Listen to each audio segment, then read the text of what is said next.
చెప్తూ డెఫినెట్గా అలక ఉంది, నేనేం కాదనను. ఆ సామాన్ దోసుకుంటా, బైకును దోసుకుంటా, గట్టి గట్టిగా అరుచుకుంటా వచ్చేసి చిన్న పాపం పసిపిల్లలు బెదిరిస్తా ఉంటే మర్యాద చూసి వాడేమనుకుంటాడు, నన్ను చూసి ప్రతి ఒక్కరు భయపడుతున్నారు కాబట్టి ఇది నా బలం అనుకుంటున్నాడు. బలం కాదు బాయ్, పెట్టుకుంటే నీ ఊరికి మాకు అంటు కాదని చెప్పి పెద్ద మనుషులు, ఆ పెద్ద మనుషులున్న పార్టీ ఏదంటే తెలుగుదేశం పార్టీ తిరుగుతున్నారు. ఒక్కసారి ఒరిజినాలిటీకి వచ్చినారంటే మీ ప్యాంట్లు లాగులు ఊడిపోతాయి. మనం రావాలనే బుద్ధి తెచ్చుకుంటాం అంతే. మనం తెచ్చుకున్నాం ఒక బుద్ధి, సరైన బుద్ధి. దొంగలను నమ్మకుండా బుద్ధి తెచ్చుకున్నాం. ఒకటే, పార్టీకి పని చేసిన ఎవరినైనా కానీ నేను పని చేస్తూనే పోతా. వాసన అంతకంటే 10 పార్టీలో ఉన్న కార్యకర్తలందరూ జల్లికాయ రాస్తారు. నువ్వు అడవంతా తిరిగినావు. దొంగ తెలిసినా కూడా వాసనలో పనిచేస్తాడు, పార్టీకి పనిచేస్తాడు. ఎందుకంటే చాలా మంచోడు వాసన. కాబట్టి వాసన మంచితనాన్ని అడ్వాంటేజ్ తీసుకొని దొంగల నిర్దేశం చేస్తాను. ఆ విధంగా నువ్వు పని చేసుకుంటే మిగతాదంతా నాది, నా బాధ్యత, నా కష్టం. ఆర్థికంగా కానీ రాజకీయ స్ట్రాటజీస్ కానీ నేను చేస్తాను. క్యాడర్ ఏమీ లేదు కడపలో, దాన్ని ఎలా తెచ్చుకుంటావు? ఈ టికెట్ ఎందుకు అడుగుతున్నారు మీరు అని వాసన డిసైడ్ చేసినాడు. కడప అసెంబ్లీ ఎవరినైనా కానీ కొట్టేది కొట్టేది అని చెప్పి మళ్ళొకసారి చెప్తా ఉన్నారు.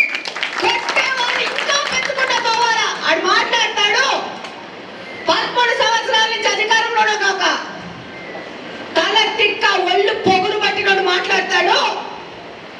200 మందిని తీసుకొని వస్తాడంట.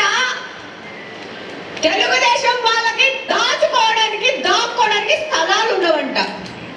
ఈ సందర్భంగా నేను చెప్తున్నాను, నేను చూసిన నా వీడియో, నేను ఈ సందర్భంగా చెప్తున్నాను మీ అందరి సమక్షంలో. 200 మందిని కాదు బాబు, దాని పక్కన ఇంకా 0 వేసుకొని తీసుకున్న ప్రాబ్లం లేదు. కానీ ఒక్క నిమిషం ఈ తెచ్చిన వాళ్ళలో మిగిలిన వాళ్ళని దాచి పెట్టుకోవడానికి ముందు స్థలాలు ఎందుకు? నువ్వు తెస్తే గాంజా అమ్మి గాంజా అలవాటు చేసి డబ్బులు ఇచ్చి తెచ్చుకోవాలా? ఇక్కడ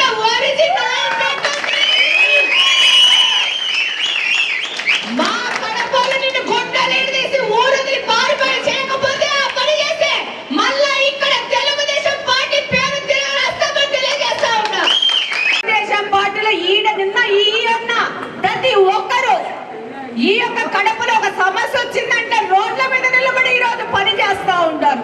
మీరా మాతో మాట్లాడేది? మా కాలి గోడి ధూనికి సరిపోవడం మీరు మాట్లాడుతున్నారు. నీ ప్రభుత్వము అవినీతి ప్రభుత్వము, అవినీతి నాయకులతో ఈ రోజు ప్రభుత్వం లేదు. నికార్సైన కూటమి నాయకులతో ఉన్న ప్రభుత్వం ఉంది. ఎక్కడ ఎవరు తప్పు చేసినా వాడికి న్యాయపరంగా శిక్ష వేయడం జరుగుతుంది. అది తథ్యం. ఈ సమయం నుంచి ఇళ్లలోంచి బయటకు వచ్చే ముందు ఒక్కసారి రీచెక్ చేసుకొని నోరు గీరు టైట్ చేసుకొని బయటకు వస్తే బెటర్.